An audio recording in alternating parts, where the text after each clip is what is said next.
El día de hoy la Iglesia celebra el Domingo de Ramos y con esa celebración inaugura la semana más importante de todas, aquella en la que recordamos la pasión, muerte y resurrección del Señor.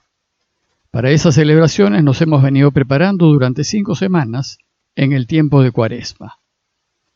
Pero a diferencia de otros domingos, hoy la Iglesia nos propone 2 textos de los Evangelios. El primero, al inicio de la celebración, en donde se nos invita a meditar en la entrada de Jesús en Jerusalén. Y el segundo, durante las lecturas, en donde se lee toda la pasión según Marcos. Este año toca Marcos, pues estamos en el ciclo B, y en el ciclo B leemos a Marcos. Para ayudarnos a vivir mejor las celebraciones de Semana Santa, el día de hoy les voy a comentar el texto de la entrada de Jesús en Jerusalén. Y después los invito a leer con calma y detenidamente el texto de toda la pasión según Marcos, que se encuentra en Marcos 14:1 al 15:47.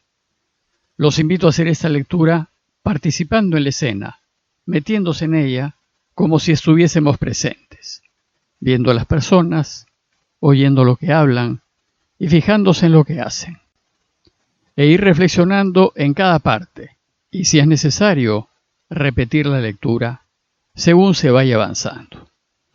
Ahora les voy a leer el texto de la entrada de Jesús en Jerusalén, que está en Marcos 11:1 al 10. Y dice así: Cuando se aproximaban a Jerusalén, cerca ya de Betfagé y Betania, al pie del monte de los Olivos, Jesús envía a 2 de sus discípulos diciéndoles: Vayan al pueblo que está enfrente de ustedes, y no bien entren en él, encontrarán un asno joven atado, sobre el que no ha montado todavía ningún hombre. Desátenlo y tráiganlo. Y si alguien les dice: ¿por qué hacen eso?, digan: el Señor lo necesita y que lo devolveré enseguida. Fueron y encontraron el asno atado junto a una puerta, fuera en la calle, y lo desataron. Algunos de los que estaban allí les dijeron: ¿qué hacen desatando el asno? Ellos les contestaron según les había dicho Jesús, y les dejaron. Traen el asno joven donde estaba Jesús, echaron encima sus mantos y se sentó sobre él. Muchos extendieron sus mantos por el camino, otros cortaron follaje de los campos, y los que iban delante, los que le seguían, gritaban: Hosana, bendito el que viene en nombre del Señor, bendito el Rey que viene de nuestro padre David. Hosana en las alturas. La entrada triunfal de Jesús en Jerusalén es un relato lleno de simbolismos y de alusiones al Mesías que llega. Es claro que para la Iglesia Jesús es el Mesías Rey, pero Marcos aquí nos quiere enseñar que es un rey no violento y humilde. Hemos de tener siempre presente que los evangelios no son escritos biográficos, sino una especie de catecismos escritos para que nos convenzamos de que Jesús es el Mesías esperado. Veamos el texto. Se acercaba la Pascua, fiesta en que se conmemoraba la liberación de los judíos de la esclavitud en Egipto. La Pascua era una de las 3 grandes fiestas de peregrinación en donde los judíos subían a Jerusalén a cumplir lo que manda la ley. Por tanto, podemos imaginar una gran cantidad de peregrinos en grupos y en caravanas que llegaban a la ciudad de todos los rincones de Israel para celebrar esta fiesta y acampaban en torno. También llegaron Jesús y los suyos, como uno de los muchos grupos que venían de Galilea. Es de notar que para el pueblo de Israel, Jesús fue muy desconocido. De hecho, Juan el Bautista fue mucho más conocido que Jesús. A él solo lo conocían los que viajaban con él desde Galilea, pues ni siquiera era conocido en toda Galilea. Hemos de suponer que esos galileos que estaban con él, y que lo conocían, eran discípulos suyos, y para ellos, él era el Mesías. Según Hechos de los Apóstoles 1:15, los galileos que había en Jerusalén y que eran del grupo de Jesús, de los hermanos, eran solo unos 120. El resto de Israel no lo conocía, no sabía de él ni de sus pretensiones mesiánicas. El texto nos dice que unos 2 o 3 kilómetros antes de llegar a la ciudad, a la altura de Betfagé y Betania, Jesús hizo un alto en el camino para dar un encargo a sus discípulos. Quería que 2 de ellos le trajesen un asno joven, sobre el que nadie había montado todavía, del pueblo al que estaban por llegar, para entrar en la ciudad montado en él. Y Marcos describe con mucho detalle el encargo de Jesús. Un asno joven, atado, desátenlo y tráiganlo. Si preguntan, digan, lo necesita y lo devolverá. Los discípulos encontraron todo tal y como lo había dicho Jesús, y le llevaron el asno.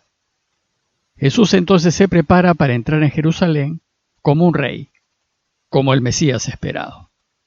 Y con el gesto de entrar montado en un asno, Jesús va a cumplir lo anunciado por el profeta Zacarías, que decía que el Mesías entraría en Jerusalén sobre un joven asno. Dice Zacarías 9:9, «Exulta sin freno, hija de Sión, grita de alegría, hija de Jerusalén.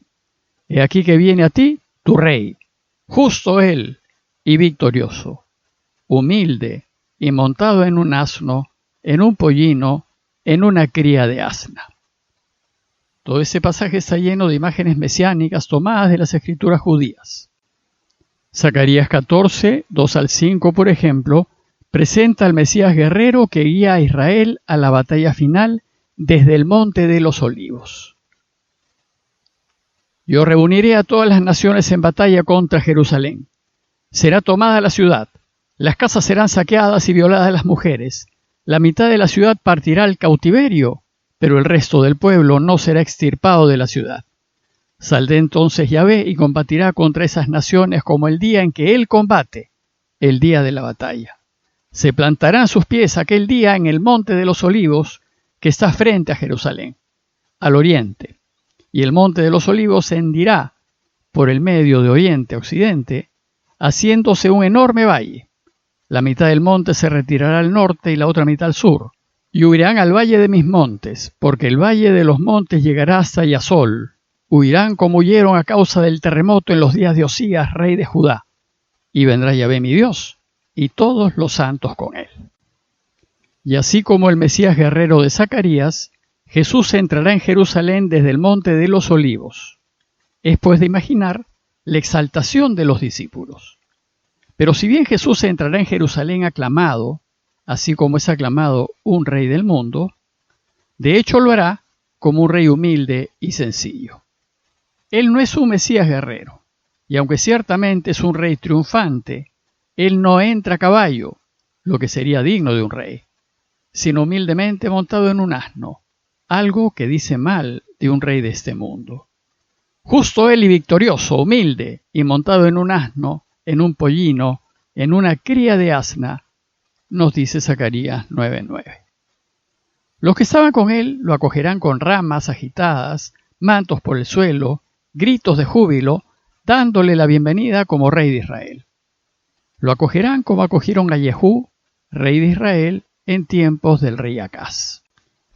Además, la acogida que recibe Jesús al entrar en la ciudad nos recuerda los salmos mesiánicos del Jalel, que los judíos suelen recitar especialmente en Pascua, en espera del Mesías.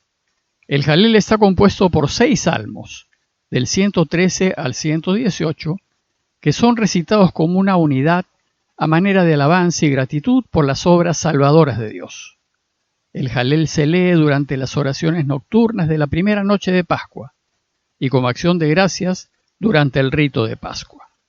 Y empieza así: Aleluya, alaben servidores de Yahvé, alaben el nombre del Señor, bendito sea el nombre de Yahvé desde ahora y por siempre. De la salida del sol hasta su ocaso, sea loado el nombre del Señor. Este es el Salmo 113, 1 al 3. La bienvenida, las ramas agitadas, los mantos por el suelo y los cantos de júbilo que un grupo de peregrinos le hace a Jesús al entrar en la ciudad, muestran que lo consideran el Rey Mesías, el Salvador. Marcos se detiene en lo que decía la gente que rodeaba a Jesús y que caminaban delante y detrás de él. Los que iban delante y atrás gritaban: ¡Hosana! Hosana es una palabra que viene del hebreo y originalmente era una súplica por la salvación, por la liberación. Al gritar Hosana, uno implora la salvación. Por favor, Señor, sálvanos. Como dice el Salmo 118:25 del Jalel: Yahvé da la salvación, Yahvé da el éxito.